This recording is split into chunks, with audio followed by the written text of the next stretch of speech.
Olá, estamos começando mais um programa Megafone, o primeiro programa Megafone de 2023. Megafone de 2023, sempre com as melhores entrevistas do seu rádio. E no programa de hoje já está aqui comigo o poeta, professor e também fundador da Editora Forja, doutor em Ciências da Religião, o Kleber Baleiro. Kleber, seja muito bem-vindo ao Megafone, é uma alegria recebê-lo aqui para a gente bater um papo sobre poesia, sobre literatura. Obrigado, Galdino. Para mim é uma honra, é uma alegria participar com você, né? E especialmente nesse programa que eu costumo acompanhar, né? Vejo as entrevistas dos poetas e das poetas que eu gosto e acompanho sempre. E ainda mais bater um papo com você, que é esse cara que eu gosto muito, um cara muito legal e que é um dos grandes animadores de poesia que a gente tem hoje em São Paulo. Pô, Kleber, obrigado, eu fico feliz, são gentis as suas palavras, obrigado, a admiração é recíproca, sou admirador do teu trabalho, e tanto isso que eu quero conhecer um pouco mais desse trabalho, conhecer um pouquinho mais de você, e eu começo perguntando para você, Kleber, e eu não alivio, porque a gente se conhece, eu não alivio não, hein? Eu vou pegando pesado mesmo, né? Kleber, que lugar a poesia ocupa na tua vida? Olha, eu comecei a escrever poesia já bastante jovem, né, lá no meio da adolescência, talvez, como muita gente faz, né, aquela coisa de se animar com o verso, de querer se expressar, de querer dizer o que sente, ainda que você não compartilhe isso com as outras pessoas. E comecei a escrever ali, nesse intuito mesmo, como muita gente faz, de se expressar, ainda que para si mesmo, e de colocar para fora o que sente, ao mesmo tempo que comecei a ler poesia, né? Eu sempre fui um leitor animado dos poetas e dos romancistas e contistas, especialmente brasileiros, e sempre a leitura sempre fez parte da minha vida, e a poesia sempre correu ali na margem, junto com os romances que eu sempre gostei de ler, contos de aventura na adolescência, né? Alan Quatermain, os personagens do Júlio Verne, essas coisas todas. Depois eu entrei para a academia, né? Fui estudar em seminário e depois faculdade, essas coisas todas, e muita leitura acadêmica, e a poesia sempre correndo junto com essas coisas. Fiquei sem escrever durante um tempo, voltei há alguns anos atrás, e a poesia sempre ocupou um lugar ao mesmo tempo, de experiência, né, de experiência estética, de experiência com a vida, também de reflexão, né? Eu descobri ao longo do tempo que a poesia não nos ajuda apenas a expressar o que a gente sente, mas ajuda a gente a pensar nas coisas fundamentais da vida. Porque a poesia é uma linguagem que expressa coisas que uma linguagem acadêmica, que uma linguagem religiosa, que uma linguagem do cotidiano não necessariamente expressa, né? A poesia transforma a linguagem, transforma o modo como a gente lida com a linguagem e, consequentemente, transforma o modo como a gente olha para o mundo. E, nesse sentido, a poesia, além de ser essa experiência estética, é essa experiência também do modo como a gente olha para as coisas, né? Muito bacana. Para você que ligou o seu rádio, para você que está na internet, no Facebook, Rádio Cantareira, você pode participar aqui, mandar sua pergunta no chat também para a gente. Você que está assistindo, que você que ainda vai assistir a essa entrevista. Eu aproveito para mandar um abraço aqui para os amigos poetas do Sarau do Jabaquara, que acontece todo último sábado de cada mês no Céu Caminho do Mar, na Biblioteca do Céu Caminho do Mar, uma roda de construção de poesia, e onde todas e todos são muito bem-vindos. E eu converso hoje com o Kleber Baleiro, que eu falei, entre outras coisas, que ele é doutor em ciência da religião, também autor de alguns livros. Eu vou perguntar para ele a respeito desses livros, mas a gente está explorando um pouquinho do Kleber para saber um pouco mais como é que é o momento de criação. Kleber, você escreve. Qual é o teu momento de criação, Kleber? A gente costuma falar, aí eu vou englobando algumas perguntas em uma só. A primeira coisa existe uma corrente de poetas que dizem que existe a inspiração, que é aquela coisa divina, que baixa ali, que traz a poesia, que faz você se inspirar. A outra corrente que fala que não há inspiração, é transpiração, é trabalho, é ofício. Baseado nisso, para você, o que é, como é que é a poesia para você? É inspiração? É transpiração? É um misto das duas coisas misturadas ali? É um misto disso, de transpiração e de inspiração? Ou não? Ou para você é bem dividido? Inspiração? Não. Transpiração? Como é que é isso para você? Eu acho que no meu caso, a poesia nesse sentido de criação não tem muita regra. Por quê? Em alguns momentos, a gente até fala assim, puxa, ficou legal, parece até que veio como inspiração. E às vezes a gente pega algo que a gente escreveu em determinado momento e retrabalha aquilo, e mexe no sentido da frase, e guarda, e chega lá na frente, a gente encontra de novo aqueles mesmos versos, a gente olha, não ficou legal a segunda parte, vou retirar isso aqui, tentar aproveitar essa primeira parte aqui para uma outra coisa. Às vezes é as duas coisas juntos, ou às vezes é apenas uma, acho que não tem regra. Agora, de modo geral, comigo acontece um pouco dos dois, né? Há momentos da vida que eu me encontro, não sei, eu não gosto muito dessa palavra, mas talvez inspirado, né? Ou como dizem, né? Envolvido com uma determinada experiência, que ao mesmo tempo é estética e ao mesmo tempo é uma experiência de paixão em relação à vida, em relação a determinados temas que são apaixonantes, e a gente senta e escreve. No início da pandemia, por exemplo, ali nos primeiros 12, 13, 14 meses, por exemplo, eu escrevia feito um doido, né? Talvez ali no desespero, na febre, como dizem, de estar isolado, de perder o contato com as pessoas, de não estar trabalhando presencialmente, e da vida mudar tanto, né? Depois de fazer um monte de pão, né, como a maioria das pessoas fez, depois de fazer linguiça, eu sou linguiceiro também, adoro fazer linguiça, né, fiz um monte de linguiça e de cozinhar bastante, e arrumar a casa, e deixar de arrumar a casa, essa coisa toda, né, tinha aquela coisa de sentar para escrever, e às vezes eu acordava às 6 da manhã, os meus horários ficaram bem loucos nessa pandemia, e escrevia até às 8, 9, 10, 11 da noite, e como eu acho que aconteceu com muita gente que escreveu feito um louco nesse período, tinha dia que você sentava e ficava olhando para o computador, para o caderno, não escrevia nada, né?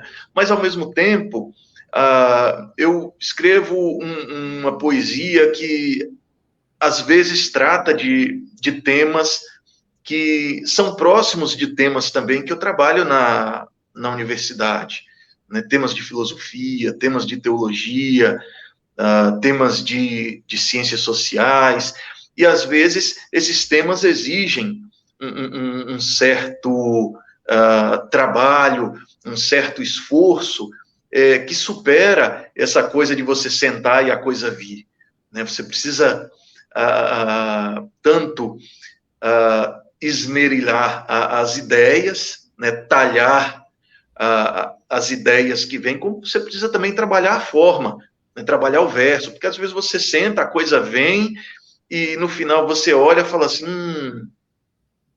a ideia que está aqui talvez até seja interessante, mas a forma como eu coloquei não foi legal, e aí você precisa usar um pouco da técnica, né, e trabalhar essa coisa para que não seja apenas um despejar de ideias para o leitor, né? Mas realmente trabalhar a palavra, trabalhar aquilo que é a sua matéria-prima, né? Que é a linguagem. O Kleber, você vai falando, né? Entrevista ao vivo, entrevista de rádio, e eu gosto muito dessa coisa. Às vezes a gente escreve um roteiro e aí quando a pessoa entrevistada vai falando, a gente vai criando tanta ideia e vai dando tantos caminhos para que a gente fale, que eu fico assim, eu fico enriquecido. Uma por aprender contigo, porque eu uso esse programa durante a pandemia, você falou da pandemia, eu usei esse programa para aprender com os entrevistados, para matar a saudade e não enlouquecer, e também para levar esse conhecimento, né, essas histórias para outras pessoas. E adoro isso, de fazer isso. E você foi abrindo esse leque de possibilidades, e aí eu fico um monte de perguntas. Entre elas, você falou da linguiça, olha, que coincidência, eu também sou fã de fazer linguiça e tudo. Opa. Vai bater um papo sobre isso, sobre linguiça calabresa, linguiça toscana, de frango, e as recheadas, né, com queijo, com pimenta. Olha, eu sou fã, eu trabalhei muitos anos Um outro programa só sobre linguiça e charcutaria, hein? na charcutaria. E, inclusive, eu descobri recentemente um outro comunicador, que é um senhor, ele é mestre em charcutaria. Eu falei, nossa, ele é daqui, da Zona Sul, mas e ele faz muito. Na pandemia, ele falou que fez muito. Mas, voltando para a literatura, Kleber, em algum momento você falou dessa questão do ofício, do trabalho, e aí desperta uma coisa muito bacana, porque a gente fala da inspiração, que muitas vezes vem a coisa pronta, e em alguns momentos, o que você está escrevendo necessita não só da inspiração, necessita de uma elaboração a mais, um ofício. Eu não sei se eu estou enganado, equivocado, mas tem para mim que muita gente que escreve poesia não consegue enxergar nisso um ofício. E também, falando de mercado de trabalho, falando de editais, e falando de percepção de leitores, muita gente não encara isso como um ofício. Você acha que há aí uma oportunidade de melhoria dessa relação do leitor para com o escritor, do escritor para com o mercado de trabalho, para com a sociedade, nessa questão de encarar a poesia como um trabalho, e não simplesmente como um hobby, simplesmente como uma coisa divina que cai do céu, que é bonita, mas que não precisa ser paga. E aí a gente entra num campo assim, poesia para quê, né? Para que serve a poesia? Para que serve pensar? Eu acho que aí a gente tem algumas coisas que a gente precisa pensar antes, né? Primeiro é a ideia de trabalho, de ofício, do nosso que fazer, né? Se o trabalho é somente aquilo que a gente troca pelo dinheiro, né? Se for, aí é um caminho um pouco mais longo, né? Eu acho que é possível trabalhar com poesia também nesse sentido.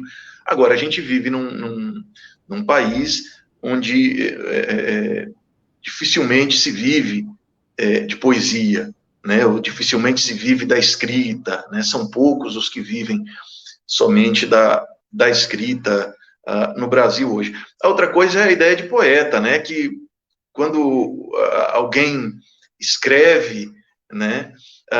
Às vezes tem dificuldade de se afirmar, eu sou escritor, ou eu sou poeta. Por quê? Porque quando a gente pensa, quando eu particularmente penso em poeta, eu penso logo nos grandes, né? Eu penso logo em João Cabral, que é o autor que eu leio há mais tempo. Eu penso em Carlos Nejar, que é um autor que eu admiro muito, né? E aí eu olho e falo assim, puxa, mas eu não sou um Carlos Nejar da vida, eu não sou um João Cabral da vida, né? Mas às vezes dá para ser poeta sendo um professor aqui em São Bernardo do Campo, fazendo linguiça ou pão em casa e sendo pai de família, né? Porque o ser poeta não necessariamente é a gente se identificar com a figura mítica dos autores que a gente curte, dos autores que a gente ama.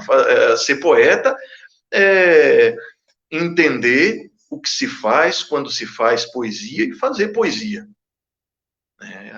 E aí a gente pode entrar em outras questões, ser publicado ou não, né, escrever bem ou não, se reconhecer no meio, ou ser reconhecido no meio dos pares ou não, né, tem todas essas questões, mas ser poeta e ser escritor, né, é algo que não é necessariamente uma identificação com os grandes poetas e escritores que a gente curte, né, é algo que é da gente também.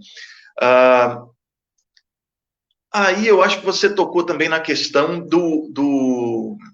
da coisa profissional ou não, né? É possível você se reconhecer como um poeta e, ao mesmo tempo, estar inserido num mercado editorial? Eu acho que sim, eu não sou bom nisso não, viu? Eu sou péssimo nessa coisa aí do marketing, do mercado editorial e tudo mais, mas eu acho que é um caminho para quem quer ser lido, é um caminho para quem quer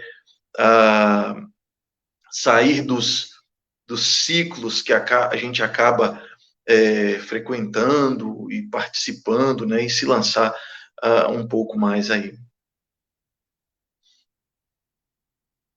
Muito bem, para você que ligou o seu rádio agora, você que está nos acompanhando também pela internet, nas redes sociais, esse é o Megafone, que vai ao vivo na Rádio Cantareira em FM 87,5 e na emissora parceira, né, em nossas emissoras parceiras que também retransmitem o Megafone. Hoje eu converso com Kleber Baleiro, ele que é baiano lá de Macarani. Isso. E que um abraço a todos os macarinenses, é isso? Macaranienses. Macaranienses, quase que não sai, que a exemplo do Kleber é também o nosso querido Manuel Hélio, que é outro poeta querido a quem eu mando um abraço aqui. Ô Kleber, eu vou falar um pouquinho daqui a pouco sobre mercado editorial. Você que abriu uma editora, eu estou super curioso com isso. Como é que faz para publicar pela sua editora? Por que você decidiu abrir uma editora e tudo? Mas antes disso, eu tenho duas perguntas. Uma, quem foram as tuas influências? Existe uma coisa, Kleber, que a gente vai conversar isso na mesa do bar também, mais próximo, falando de projetos, mas existe as curiosidades que eu tenho, e eu imagino, e por isso eu faço essas perguntas, são curiosidades que os leitores também têm, as pessoas que não escrevem também têm. Quais foram os primeiros livros de poesia que você leu, né? Quem você leu primeiro? Quem fez a tua cabeça? Tem algum preferido? Isso falando de teus primeiros contatos. Na tua casa, tinha alguém que lia poesia? Ou como é que foi o teu primeiro contato com livros? E aí, se tem algum preferido. Aí, indo para um momento mais contemporâneo, mais presente, se tem alguém que você... E aí você pode não citar, se você não quiser. Citar alguém que hoje você vê como uma pessoa que você admira, que você gosta, que escreve. Por que eu digo isso? Porque tem muita gente que generaliza, o melhor poeta, ou faz comparações. Eu mesmo não gosto muito das comparações, ou de dizer que um é melhor e o outro. Mas tem aquelas pessoas que a gente admira. Eu, na minha leitura, por exemplo, eu gosto de Bandeira, mas eu não acho que ele é o melhor, eu não classifico como o melhor poeta, porque aí seria, eu vejo como um pecado generalizar, né?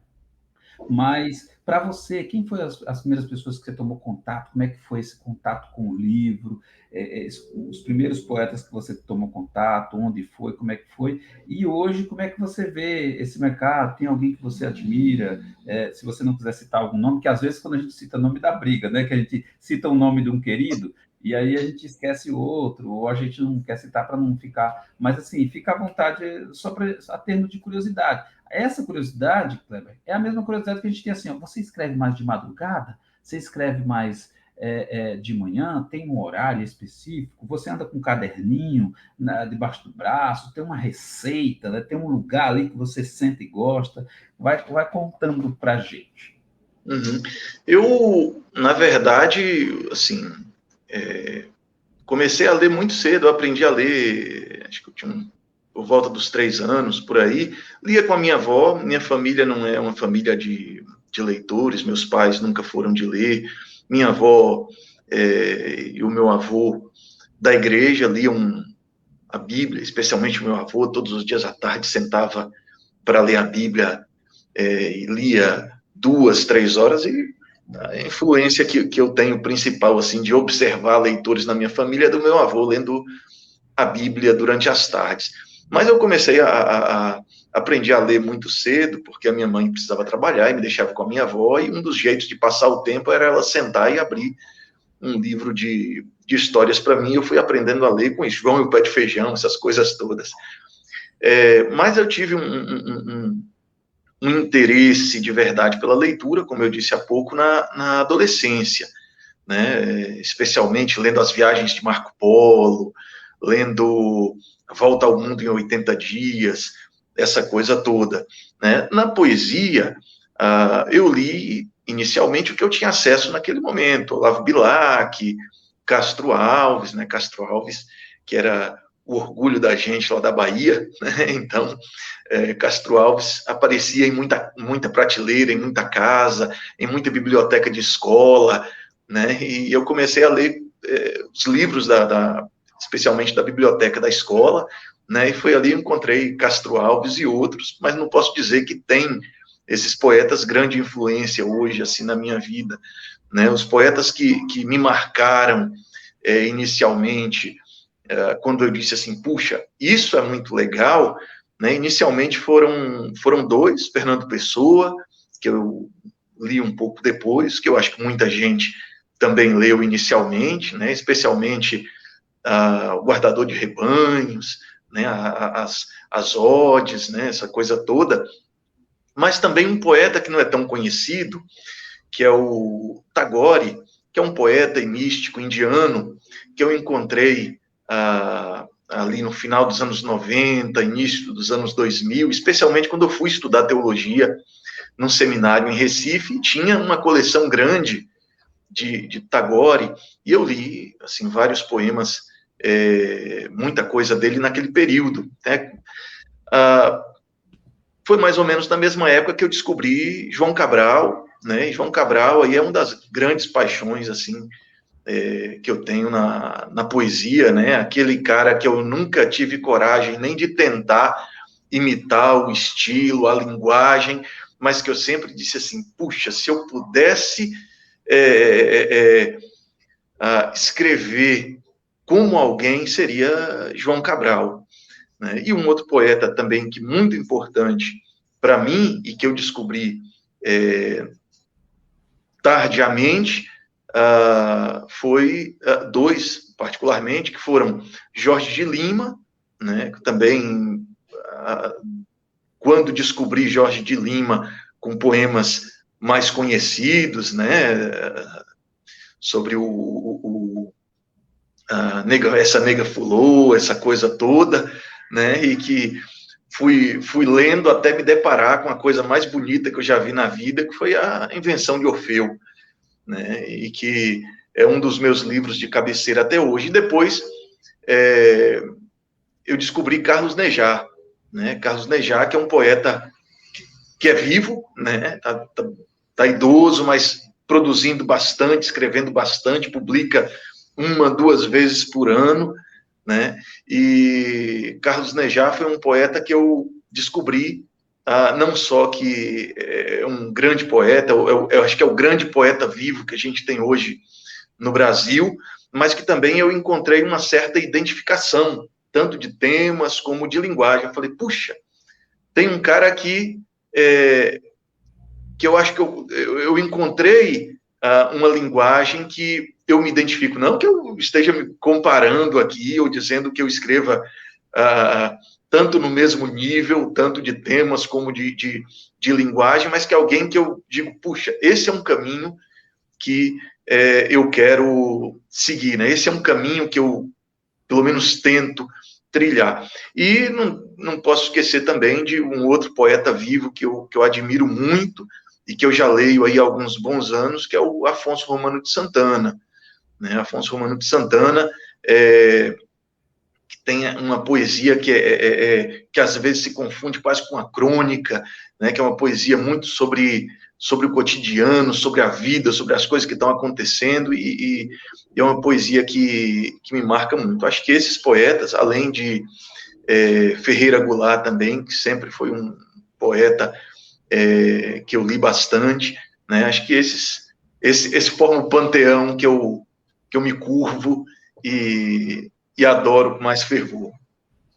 Muito bacana. Para você que está ouvindo o nosso programa, este é o Megafone, entrevistando hoje Kleber Paleiro, ele que é poeta, professor e doutor em ciências da religião, falando um pouquinho da sua carreira, falando um pouquinho da sua escrita, de que matéria é feita a sua poesia, como é que ele escreve, falando um pouquinho de literatura para a gente. E você pode participar aqui, olha, tem perguntas da Maria do Socorro da Penha.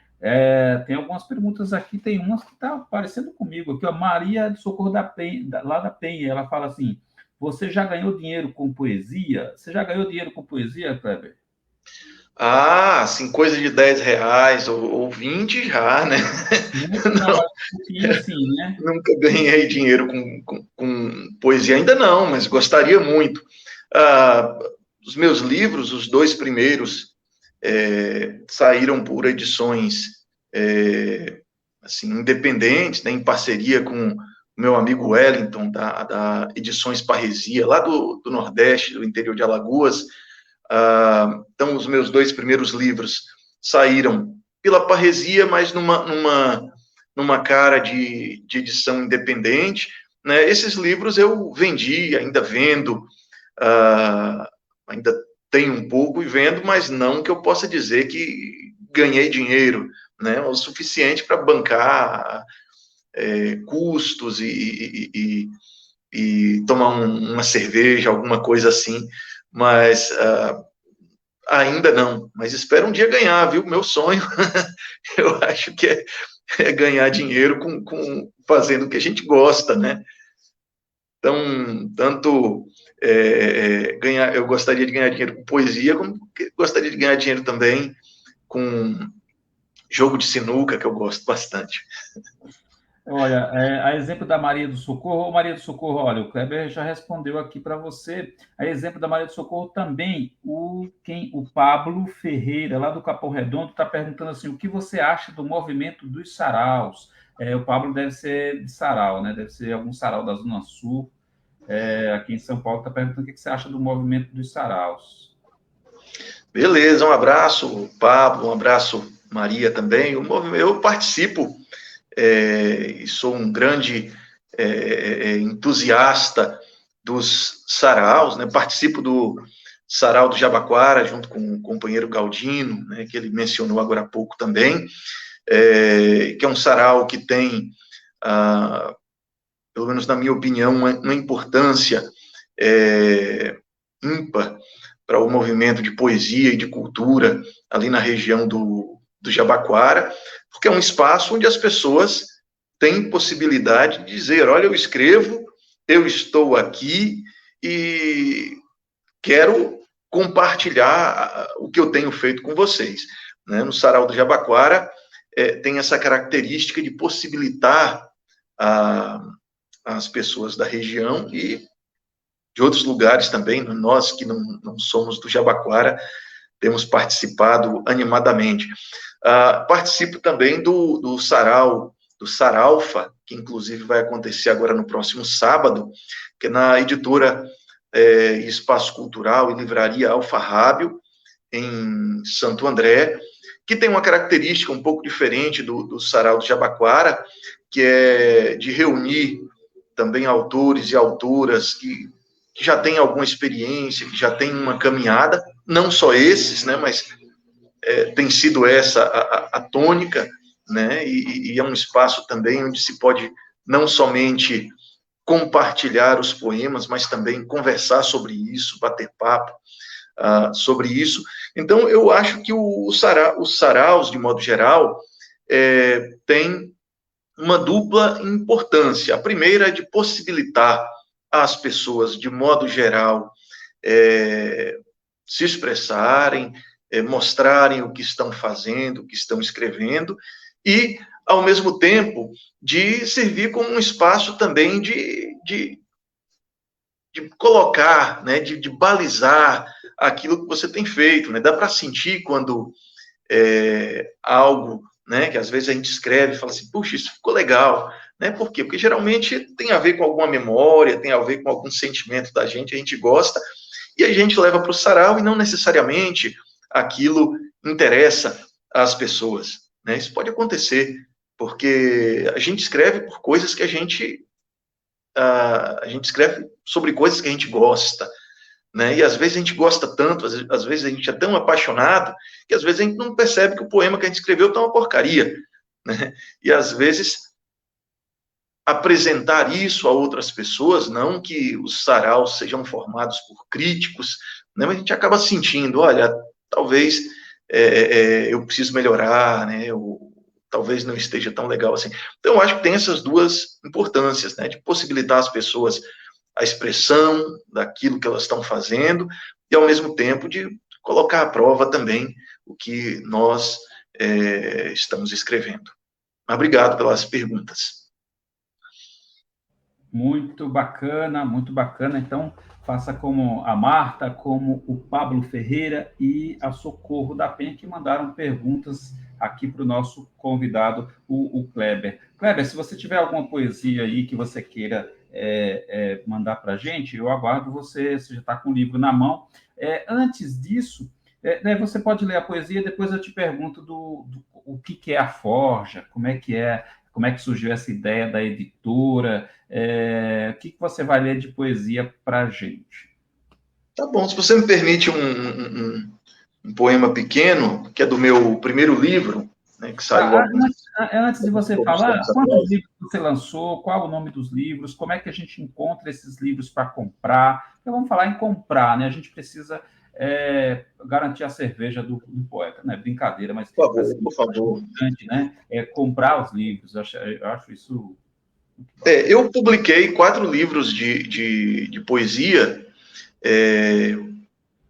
Não, eu sou um poeta de publicações recentes, né? Eu escrevo há bastante tempo, mas apenas de uns anos para cá eu tive essa coragem de encarar os leitores e colocar alguma coisa para o público na forma de publicação. Claro, publiquei em coletâneas, né, desde o começo, lá dos anos 2000, publiquei em uma ou outra revista de literatura e de cultura, alguma coisa assim, publiquei em jornais de grêmio estudantil, essa coisa toda, mas livro apenas de uns poucos anos para cá, eu tive coragem de publicar. Então, meu primeiro livro é esse, né, livro de poesia, né, que é a Constituição do Mundo, que saiu pela Edições Parresia, né, que são poemas que eu dividi no que eu chamei de 5 lições, né, uma coisa, lição parece que é um negócio que está sempre na cabeça de professor, né? Então são 5 lições sobre temas que eu entendo que são constituidores do mundo, né? A linguagem, a finitude, a, a, a, a técnica, né? Através da ideia de instrumento, né? Esses temas que eu entendo que são constituidores do mundo que a gente percebe. Depois eu publiquei esse outro livro, que é O Tempo que Retorna, também pela Edições Parresia, e esse livro eu tenho um carinho muito grande por ele, que são 4 poemas, 4 poemas longos, e o primeiro poema é um poema que eu gosto muito, que é um poema sobre um conflito entre 2 irmãos, né? Um cuidador de ovelhas e outro lavrador, né? E aí qualquer semelhança com as histórias que vocês conhecem aí de outros lugares não é mera coincidência, tá? Então eu tenho um carinho muito grande por esse livro, e é um livro que tenho recebido bons retornos das pessoas que têm lido, e eu fico muito contente com isso. Depois saiu esse livro, que é o Antropologia dos Afetos, pela editora Caravana, É um livro que tem 11 poemas, um pouco mais longos, né? Eu sou um poeta que gosta de escrever poemas longos, e esse contém 11 poemas de 6, 7, 8 páginas, mais ou menos, e trata da questão do ser humano, da experiência do ser humano, que eu chamo, numa linguagem não muito inclusiva, de homem, né? E que são experiências que o afetam, né? A experiência da fome, a experiência da mortalidade, a experiência da degeneração do próprio corpo, a experiência da dor. Então, são poemas sobre a experiência do ser humano com aquilo que o afeta. E esse é o meu livro mais recente, que saiu agora em novembro. Ainda nem fizemos um lançamento, né? A gente está organizando isso agora, provavelmente para março, ainda não está certo, mas provavelmente em março a gente faz o lançamento, que são também quatro poemas longos e dentro de uma temática mais específica, que é o tema dos mitos e da religião, que é o que eu pesquiso, né, o que eu trabalho enquanto professor e enquanto pesquisador, né? São 4 poemas. O primeiro é sobre a experiência do neoxamanismo, né, da experiência dos grupos xamânicos, etc. Depois, um segundo poema sobre Lameque, que é um personagem da Bíblia, um personagem que aparece em um fragmentozinho lá do Gênesis na Bíblia. Depois, sobre a personagem Iroko, que é o orixá do tempo, né? Aí eu penso a relação entre eternidade e imortalidade. E, por fim, tem um poema que pode ser dividido em 2, sobre a experiência do patriarca bíblico Jacó, né, que representa a ideia de uma jornada de ida e de volta, né, com a própria vida, né? E então a gente vai organizar um pequeno lançamento aí, provavelmente para março, e aí quando tiver a data eu compartilho com vocês, para que quem tiver interesse poder aparecer. E de poesia são esses 4 para adquirir, livros. Kleber, para adquirir esses livros, é só entrar em contato contigo e comprar. Para adquirir esses livros, pode fazer contato diretamente comigo, pode me procurar no Instagram, kleber.baleeiro, né, e eu apareço bonitão lá no Instagram, só fazer contato comigo e a gente desenrola esse negócio aí. Maravilha, então vamos de poesia, e eu vou deixar você na tela grande aqui, de poesia, e na sequência eu vou botar você na fogueira perguntando por que você inventou de fazer uma editora num país que tem um caminhão de bares, que tem mais uma carreta de farmácias. Você vai lá e inventa uma editora. Poderia estar vendendo doces, poderia estar, mas você quis fazer uma editora, e aí, como é que faz para publicar nessa editora? O que tem de projetos pela frente? Então, manda-lhe poesia, que na sequência você já volta. Opa, você ficou mudo. Vamos lá. Eu vou ler um poema curto, então, do meu primeiro livro, chamado Todo Rio é Livre. Todo rio é livre para rolar pedras, carregar galhos e folhas. Todo rio é livre para portar peixes, acolher insetos e larvas. Todo rio é livre dentro de suas margens. Muito bem, muito. Vamos para a fogueira. Na fogueira. Kleber, editora Forja, de onde vem esse nome e por que a gente, isso sem entrar na questão política, que nós não temos aqui nenhum tipo de censura de falar de política, não temos nenhum assunto que seja tabu, né? Onde eu estou em programas de rádio, seja sarau, nós não temos censura, podemos tocar em qualquer assunto, não há problemas, mas a gente vem de tempos principalmente os últimos 4 anos, tempos sombrios, tempos difíceis para a cultura, para a literatura, para direitos humanos. A gente vem de extremismos, e vem o Kleber e faz uma editora. Conta um pouquinho disso, desse atrevimento que você teve em criar uma editora. Uhum. Eu venho despretensiosamente no meio de uma onda também de novas editoras, né? Há um avalanche de editoras, né, que vem surgindo após a pandemia, porque o pessoal em casa, certamente como eu, também cansou de fazer pão e linguiça e resolveu escrever ou publicar, tirar da gaveta o que já estava escrito há muito tempo. E muita gente percebeu nisso um nicho, né, de mercado, ou até uma necessidade, né, de que houvessem editoras, e muita gente se lançou nisso.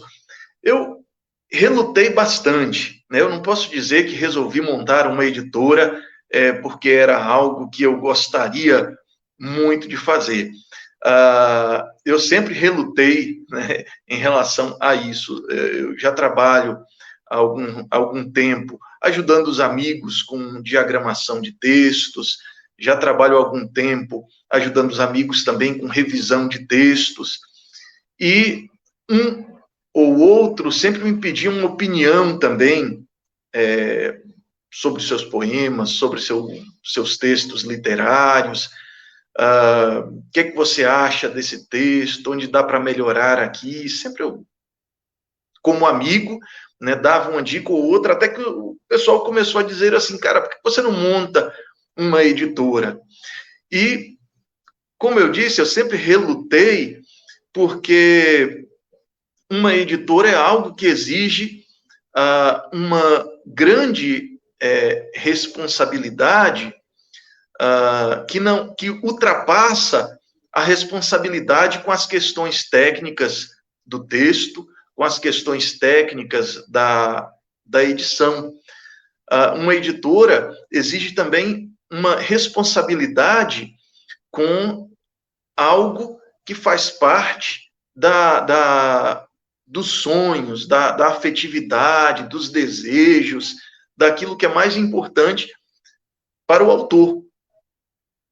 Então, eu sempre tive um certo medo, né, de lidar com isso, até que chegou um momento em que eu percebi que haviam amigos e outras pessoas que precisavam publicar, e nem sempre, apesar da grande quantidade de editoras que vem surgindo, nem sempre é fácil chegar do manuscrito até o livro publicado.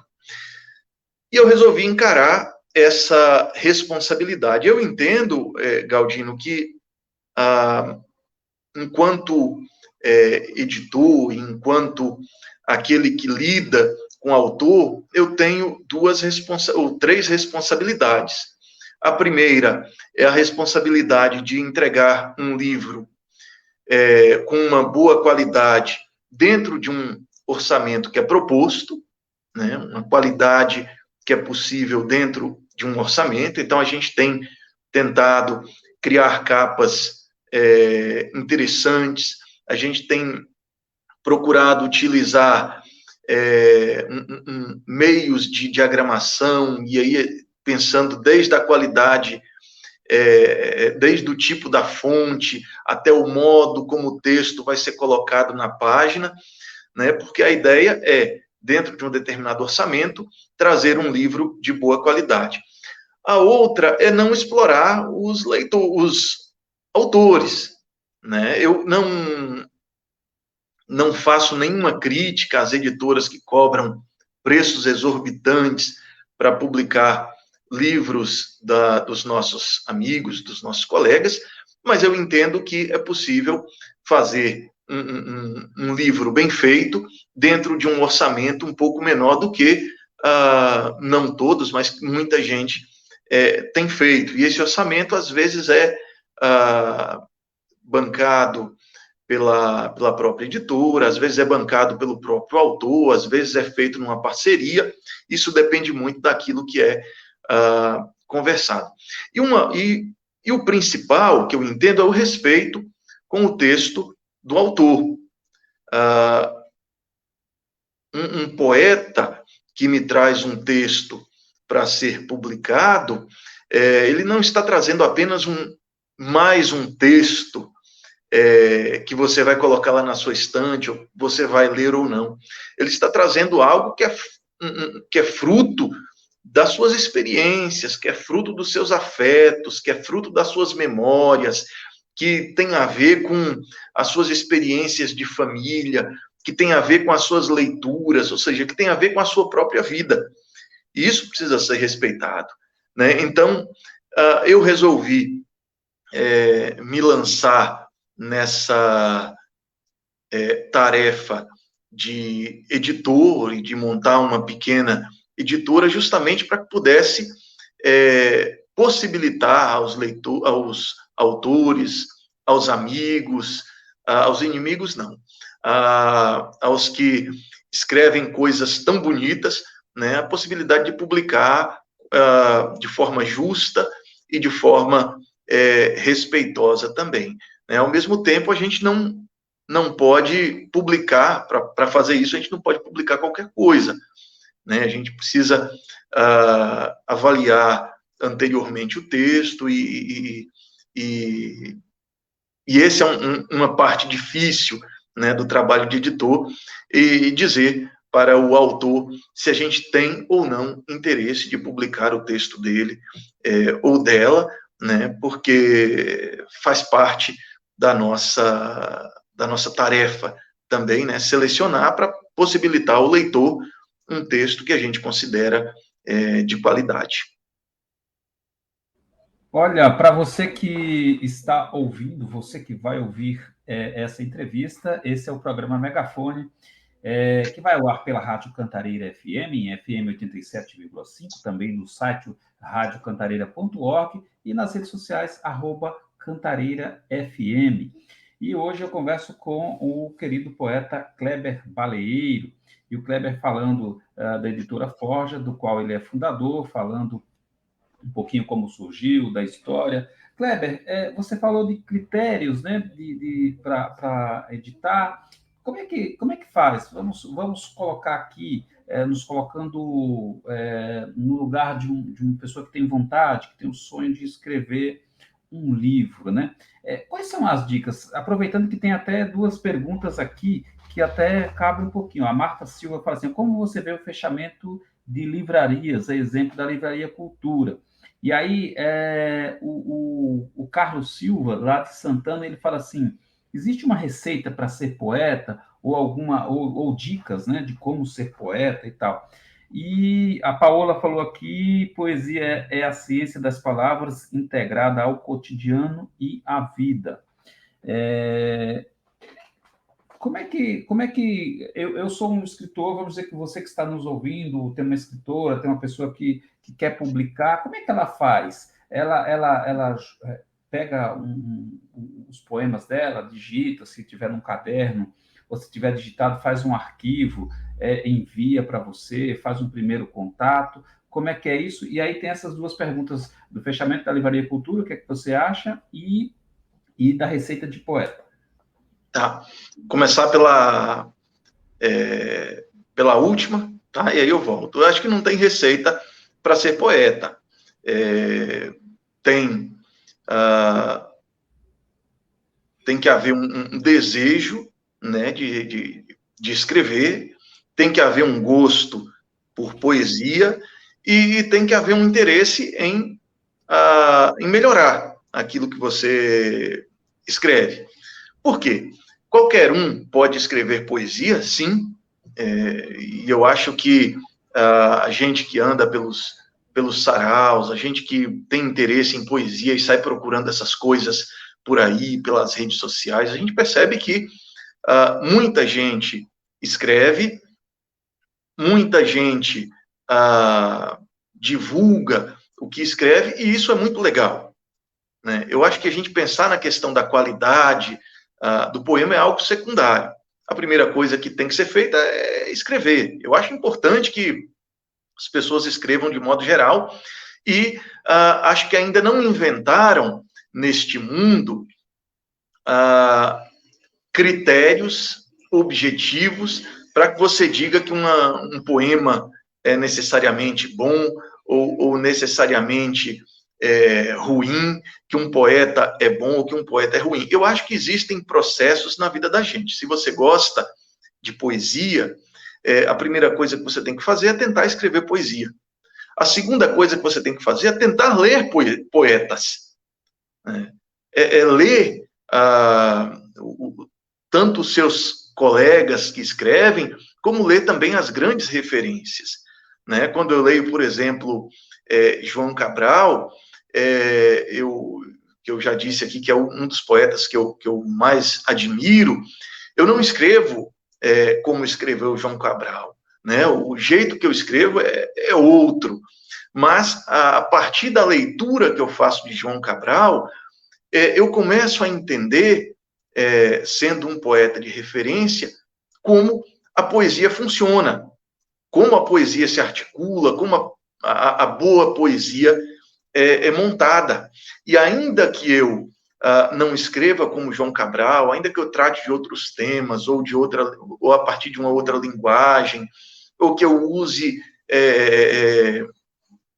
um tipo de verso menos formal, não que o João Cabral fosse tão ligado à forma, mas que eu use algo menos formal que João Cabral ainda, né? Eu consigo ter algo para eu me balizar. E isso é importante. Então, acho que não existe receita para poesia.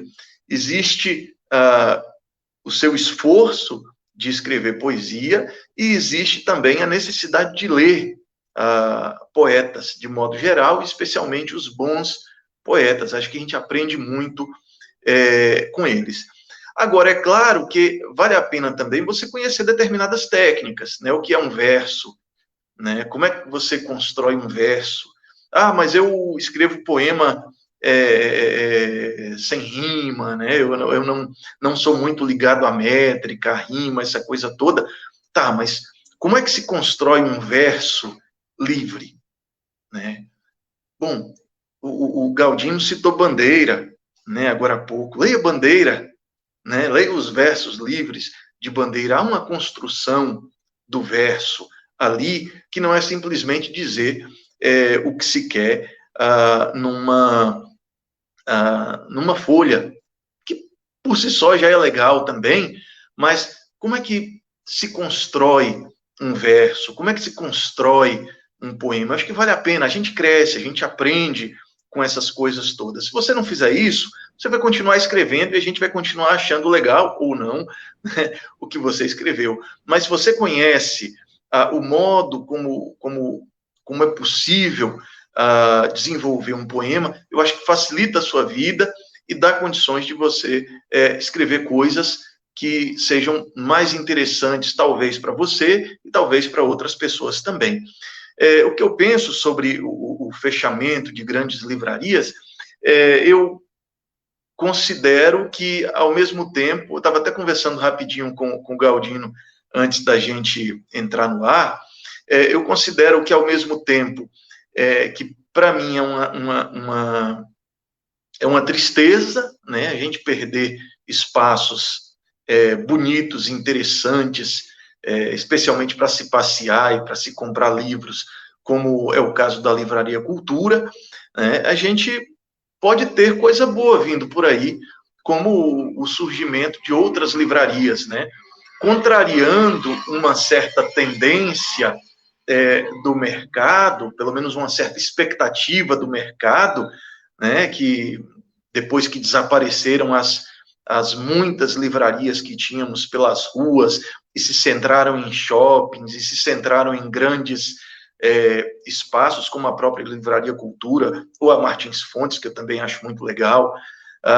Eu acho que agora a gente vê um ressurgimento dessas livrarias menores, de livrarias onde a gente encontra o lançamento de livros de poetas que não necessariamente conseguem lançar nessas grandes livrarias, onde acontecem eventos culturais, às vezes de música, e de teatro constantemente, que deixam de ser só espaço de venda de livro, mas também espaço de difusão de cultura, especialmente da cultura literária, né? Então, eu acho que o fechamento das grandes livrarias pode, né? Não é uma previsão, minha bola de cristal está quebrada, então não consigo fazer a previsão nessa semana, mas eu acho que pode, com o fechamento dessas grandes livrarias, surgir o espaço para as livrarias pequenas crescerem, né, e surgirem outras também. Vamos ficar de olho, vamos valorizar as livrarias pequenas que estão abrindo por aí nas ruas da nossa cidade. E teve uma outra questão que você colocou e que eu me esqueci, que foi a primeira.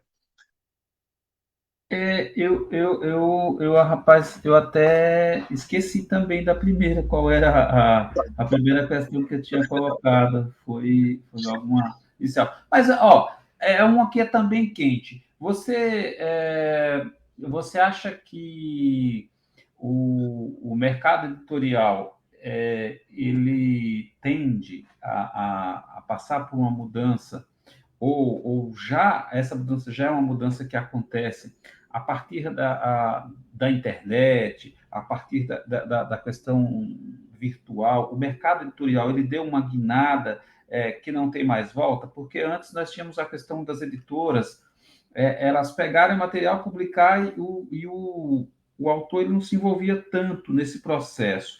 Hoje mudou, né? Hoje o autor também é um parceiro da editora, não é só a editora que tem a carga inteira de vender o livro, de fazer. O autor ele tem também essa responsabilidade, ele carrega a imagem dele com os contatos dele para fazer.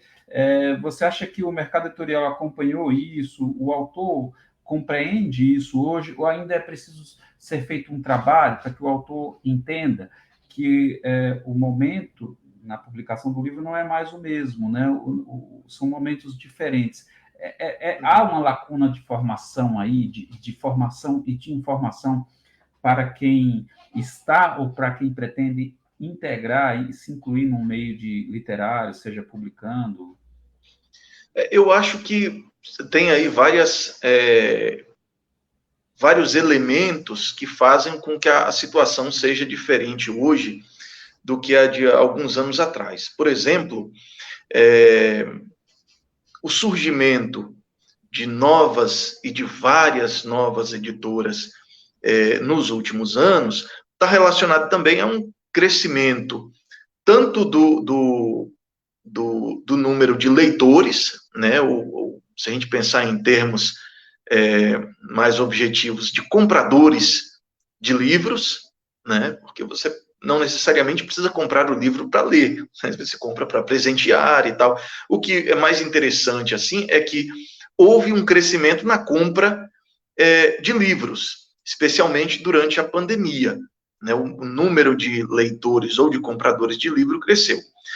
Ao mesmo tempo, o número de autores também cresceu, né, especialmente por conta da pandemia. Devido a essa demanda, o número de editoras também cresceu. E talvez o número de editoras crescendo, a gente aumenta a possibilidade também do crescimento de autores, né? Outras pessoas têm outros espaços, né? Então é um ciclo que vai se alimentando. E você tem mais gente difundindo o livro por aí, o que aumenta, consequentemente, o número de compradores de livros ou de leitores. Dentro disso, a gente tem uma mudança no perfil dos leitores. Você tem uma mudança no perfil das editoras e você tem uma mudança no perfil do autor. Com relação a essa coisa da relação entre autor e editora que você colocou, essa mudança acontece por duas questões. Primeiro, porque as editoras que vão surgindo não têm a grana necessária para o investimento em propaganda, na divulgação dos livros, e não tem o espaço de venda que as grandes editoras ou as editoras mais antigas têm. Então, qual é o principal instrumento de venda das editoras? É o próprio autor. Se você compra, às vezes, um livro de uma editora grande, como a Companhia das Letras, simplesmente por conta da editora, né, você não vai comprar um livro de uma editora pequena por conta do nome da editora, porque você não a conhece, você não sabe o que tem de bom ali. Mas você, às vezes, encontra esse leitor lendo um dos seus poemas num canal do YouTube, num sarau, num outro espaço, publicando numa revista de poesia, numa revista literária. Então, o seu interesse na compra por aquele livro não se baseia nem na editora, porque você não a conhece, e nem na propaganda da editora, porque é mínima. Né? Ela não tem grana para bancar essa propaganda, mas você compra por conta do leitor, do autor, e da divulgação que esse próprio autor faz do livro. Então, há, hoje, a necessidade cada vez maior, e isso as pequenas editoras é o caminho, né? É o que elas costumam fazer, né? A divulgação do livro é feita numa parceria da editora com o próprio autor. O autor não necessariamente, nem sempre vende, né, os seus livros, mas ele é fundamental na divulgação. A outra coisa, nessa relação que mudou, é devido à própria característica das novas editoras. Muitas dessas novas editoras são organizadas por autores, né, são fundadas por autores, não só por pessoas do mundo dos negócios, ou uma pessoa interessada em investir uma grana em um novo negócio, né? Mas ela vem a partir da experiência de autores, ou pelo menos de pessoas envolvidas no mundo do livro, né? Ou no mundo da literatura. Ô, Kleber, eu não sei, você falando isso, eu não sei, mas o que me parece é que essas novas editoras, elas têm uma empatia diferente, um zelo diferente, um cuidado diferente com o livro, com o poeta, com o fazer poético, sem aquela escala industrial, sem aquela impessoalidade que teria uma grande editora que tem lá a sua sistemática, sua estrutura de um grande prédio com milhares de funcionários e tal. Existe aí, pela experiência de ser escritor, pela experiência de também ter lutado para ser publicado, uma outra característica de mercado editorial, de editoras. Uma editora mais empática, às vezes com menos, claro, com menos poder financeiro de publicação, mas com um zelo diferente, com um cuidado olho no olho, de você sentar num café ali, ou numa mesa de bar e discutir o livro e as possibilidades do livro do autor, com outro cuidado, com outro carinho que uma editora grande friamente te responderia com uma cartinha automática que não aprovaria o teu livro. É essa a percepção que eu estou tendo. Será que eu estou tão errado? Eu compartilho dessa percepção também. E aí, assim, o que eu estava dizendo é que muitas pessoas que organizam, que criam novas editoras, também já vêm da experiência de autor. Né? Ele já passou por experiências ruins, desagradáveis, com editoras grandes, ou às vezes até com editoras pequenas, que publicam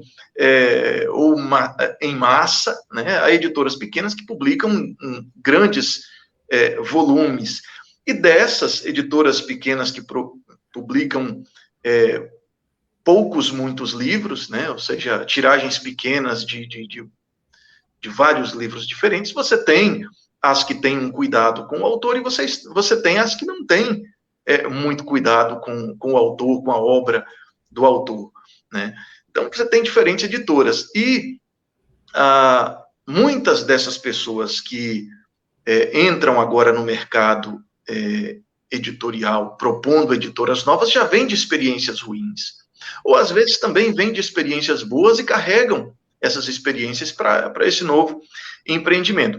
Eu acho que também muda o perfil do autor, né? Quem procura hoje uma editora, às vezes já está escaldado com essas dificuldades, às vezes tem um texto bom que foi rejeitado por uma editora porque a linguagem ou porque a temática não se identificava com a tendência do mercado no momento, né? Porque há essas coisas, né? E a gente tem que entender também o lado das editoras, né? Editoras não são agências filantrópicas, editoras são empresas e as pessoas que estão envolvidas nisso precisam pagar os boletos, né? Precisam pagar suas contas. Então, precisam publicar livros que vendam.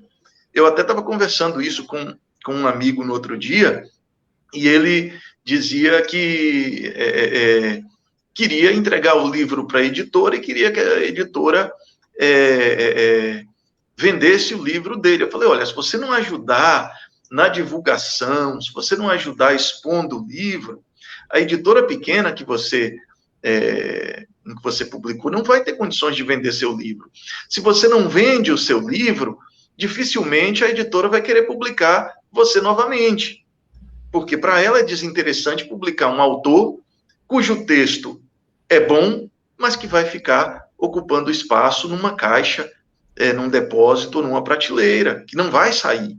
Então, as editoras precisam vender. Eu até entendo essa coisa das editoras procurarem determinadas tendências no mercado em relação aos temas, mas muitas vezes, quem publica poema longo, por exemplo, que é o meu caso, né, que não é um tipo de poema que interessa para muitas editoras, porque não é um tipo de poema que fica legal no Instagram, né, não é um tipo de poema que, às vezes, fica legal a leitura num sarau, né, porque muitas vezes o leitor vai precisar chegar, sentar e tirar um tempo da vida dele para ler, porque é um poema longo. Não adianta ele ler uma estrofe, não adianta ele ler meia página, ele vai ter que sentar e ler um trecho do poema para ele começar a entender onde o autor está querendo chegar. Então, às vezes, as editoras se interessam por livros mais comerciais. E quando você encontra uma pequena editora que estabelece essa parceria com o autor, olha, a gente publica e você ajuda na divulgação para que a gente consiga vender. E isso, às vezes, funciona. O livro consegue não somente vender, mas sai um livro que tem a ver não somente com o poema, com o texto, mas com as próprias características do autor, porque o autor será um divulgador do livro, né? Então precisa estar em diálogo também a obra, a materialidade do livro, precisa estar em diálogo com a vida, né, desse autor, para que o autor possa divulgá-lo. Né? Então, eu acho que melhorou, ou pelo menos mudou, né, a relação entre leitor, editora e autor nesses últimos tempos, que exige um certo esforço agora por parte do autor, né, esforço, inclusive, de divulgação da sua própria obra, mas que, ao mesmo tempo, criou-se muito mais espaço para publicação no Brasil e para o surgimento de novos autores. Muito bem, este é Kleber Baleiro, poeta, professor e doutor em ciências da religião, batendo um papo aqui, esclarecendo os nossos ouvintes acerca de poesia, da sua poesia, do mercado editorial e da sua editora da Forja. Kleber, me fala uma coisa, qualquer pessoa pode mandar para você um material, e isso aí, a gente vai em algum outro momento, Kleber, fazer uma live sem tempo, assim, vamos sentar e eu quero conversar isso contigo e de repente a gente grava pessoalmente, assim. Qualquer existem dicas, hoje a gente pode pesquisar na internet, tem um monte de coisa que é importante também pesquisar, mas assim, qual é a maneira correta de mandar um material para a editora? Não precisa ser tudo mastigado, mas hoje já tem maneiras de a gente mandar um material mais organizado, numa pasta, num tamanho de fonte e tal, para facilitar, inclusive, a avaliação desse material, né? Para facilitar, inclusive, a avaliação. Sim. Pode falar. Eu ia dizer o seguinte, que inicialmente a gente publica poesia, literatura e também ciências humanas. A ideia mesmo é que o forte seja poesia e literatura, mas a gente publica também ciências humanas.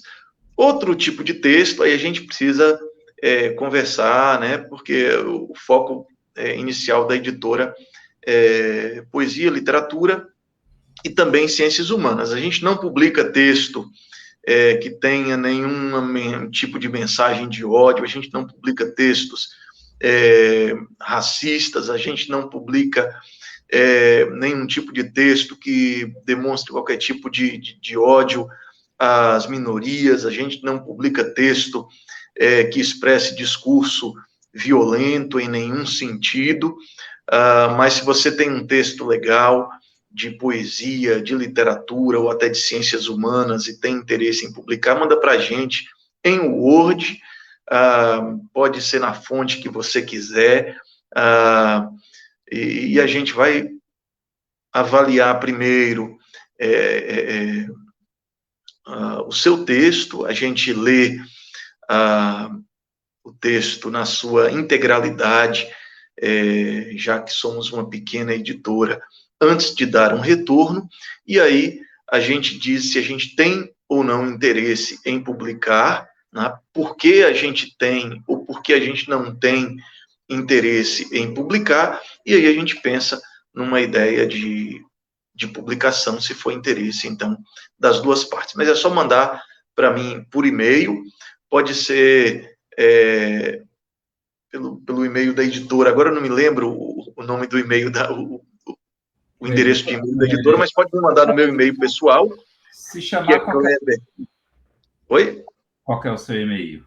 Pode ser no meu e-mail pessoal, que é kleberbaleeiro@hotmail.com, Kleber com C e baleeiro com 2 Es, BALEEIRO. Manda para mim, @hotmail.com, ou pode me chamar lá também nas redes sociais, no Instagram, que é kleber.baleeiro, e aí a gente conversa sobre a possibilidade de publicação. Lembrando, né, Kleber, para finalizar a nossa conversa, lembrando que hoje a configuração é sempre de parceria, né? Não existe, assim, quase não existe essa coisa de você entregar o material e acabou, né? Existe hoje uma configuração de mercado, até de comportamento de leitor, o leitor se identificar com o escritor que é presente, porque nós tínhamos uma configuração que principalmente o poeta não se expunha tanto, era a pessoa mais fechada, mais tímida, mais reservada, e que não se expunha, né? Hoje o poeta ele já se expõe, ele faz uma live, ele escreve numa rede social, posta com frequência, semanalmente, e isso faz o leitor comprar dele por conhecer através de redes sociais, por essa interação.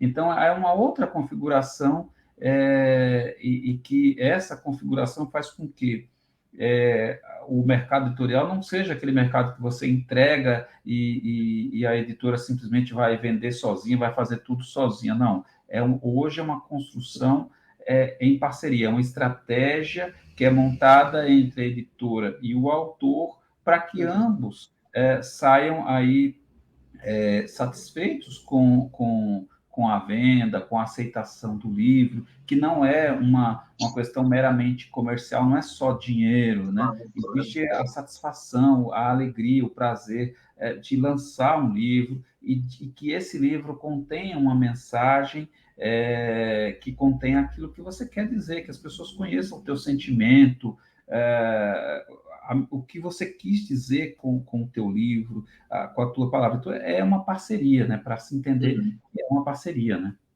Sim, claro.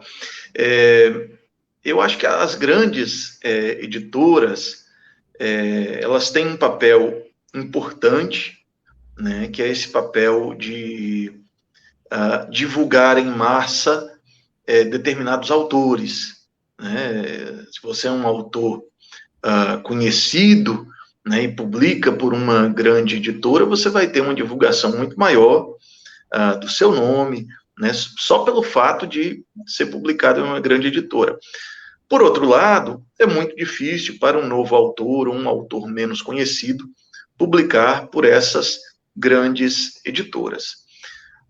A vantagem das editoras pequenas, além de possibilitar o acesso à publicação desses novos ou desconhecidos autores, é essa pessoalidade no trato, né? Os novos autores não são tratados somente como mais um autor, pelo menos eu falo da minha experiência, né, enquanto editor, mas também de outras editoras pequenas e de amigos com quem, editores com quem eu me relaciono, né? O autor não é simplesmente tratado como alguém que está oferecendo um produto, mas como um artista que precisa ser valorizado e que precisa ser colocado em evidência dentro daquilo que a gente tem possibilidade de fazer.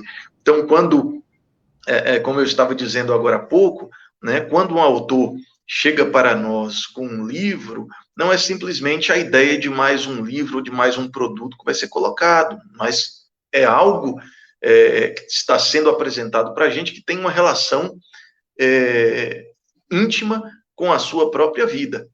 Né? Por isso muita gente tem medo de publicar, Galdino. Por isso muita gente tem receio de publicar, porque às vezes são coisas relacionadas às suas paixões, aos seus gostos, às suas memórias, né? Àquilo que, como diria um teólogo que eu gosto muito, que é o Paul Tillich, né? Com aquilo que nos toca de maneira profunda, né? Que nos toca de maneira, como é que eu posso dizer, de maneira particular, né? Então, eu acho que os autores têm medo justamente porque tratam da sua própria vida, e a gente precisa trabalhar com respeito e trabalhar numa boa relação com o autor, né? Considerando que aquilo que ele está oferecendo para ele é uma expressão da sua própria vida.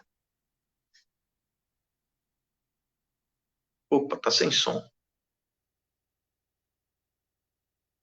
O teu e-mail tá correto aí, kleberbaleeiro@hotmail.com, é isso? Isso, é esse aí. Pronto. Tá aqui na telinha. Para quem não assistiu, para quem vai assistir ainda, tá aqui o e-mail do Kleber para você enviar aqui o seu material. Kleber, eu gostaria de te agradecer imensamente o carinho, a disponibilidade de você conversar comigo aqui, de eu aprender com você, porque eu vou pegando, olha, ele leu o Jorge de Lima, olha, ele leu, e aí eu vou falando, eu preciso ler esse cara, se eu já li, eu vou revisitar para ver se eu enxergo algo que eu não tinha visto ainda, se eu não conhecia, eu vou pesquisar sobre esse autor, se eu não pensava sobre essa ótica que você falou, eu procuro olhar também, então eu aprendo muito à medida que eu entrevisto as pessoas, que eu converso com elas. Então, gostaria de agradecer imensamente a tua generosidade, a disponibilidade de tempo, de você parar aqui, de a gente bater esse papo, de a gente conversar, dizer que as portas estão sempre abertas para que a gente bata esse papo aqui, e quero conversar mais vezes com você para aliás, a gente está se devendo um encontro para a gente botar os projetos em andamento aí. Vou lhe cobrar aqui ao vivo, né? Vou lhe cobrar isso aqui ao vivo para você não se esquecer depois. Pronto, então estamos aí nos cobrando, que a gente vai se encontrar pessoalmente para a gente botar os projetos em dia, dar risadas, né, que acho que é importante, e refletir bastante sobre a poesia. Olha, falando em poesia, tem um outro amigo aqui, o Genival Siri. Boa tarde. Gente finíssima, grande poeta. Sim, grande poeta, gente boa demais, o Genival. Genival, quero minha água de coco. Genival, eu vou tomar uma água de coco com o Genival, viu? E foi muito bacana bater esse papo contigo, que as portas estão abertas. Eu quero que você diga o que você quiser aqui para finalizar, seja poesia, seja uma mensagem, o espaço é seu. Galdino, eu só queria inicialmente agradecer, cara, assim, pelo espaço, pela possibilidade de a gente bater esse papo tão gostoso aqui. Você é um camarada que eu admiro muito por não somente ser um grande poeta, mas especialmente por ser esse cara animador da poesia nas redes sociais, nos saraus, na rádio, é esse cara que leva essa missão de animar a poesia por onde passa. E agradecer também ao pessoal que participou aqui com a gente hoje, mandando perguntas, assistindo, ao pessoal que vai assistir depois gravado. Muito obrigado a vocês, espero que a gente possa continuar conversando, batendo papo também em outros momentos. E se você me permite, Galdino, eu queria ler mais um poema, que é do meu último livro, Vestígios de Eternidade, que é um poema chamado Betel. Caminho por terras áridas, caminhos secos de água e homens, caminho entre distâncias, de pé entre pedras, de pedra entre pedras. A pedra no caminho de pedras é somente pedra. Armo minha cama à margem da estrada do mundo e estiro meus pés cansados de estrada e vida. Minha pequenez é comprimida entre as vastidões solitárias de céu e solo. Deitado sou árido como o caminho que percorri. A pedra sobre minha cabeça agora é travesseiro. Em alucinação, entre sonhos, vejo uma escada povoada por pernas de outros caminhos. Escada comprimida como eu, entre céu e solo. Vejo aquilo que não sou eu, e que não é nenhum outro homem, e que não é pedra, que acende meu parentesco com a terra árida que percorro e me deito. Dormindo, a pedra se ausenta de seu aspecto de pedra. A pedra é epifania. Acordo do sonho de pedra ou da alucinação árida da noite, encantado com o parentesco que tenho com a terra erma. Antes de retornar à minha caminhada, dos caminhos de estrada e vida, derramo sobre a pedra o óleo de minha testa, recolhido dos suores da noite, ergo a pedra suada diante de outras pedras, como um marco de parentesco. A pedra, por fim, é altar. Muito obrigado. Muito bem, Kleber Baleiro. Kleber, muito obrigado mais uma vez e até uma próxima oportunidade de recebê-lo aqui no Megafone. E, claro, vamos no lançamento do seu livro, vamos aí programar esse lançamento aí para a gente prestigiar o lançamento do teu livro e comparecer, e até o próximo Sarau do Jabaquara. Aí...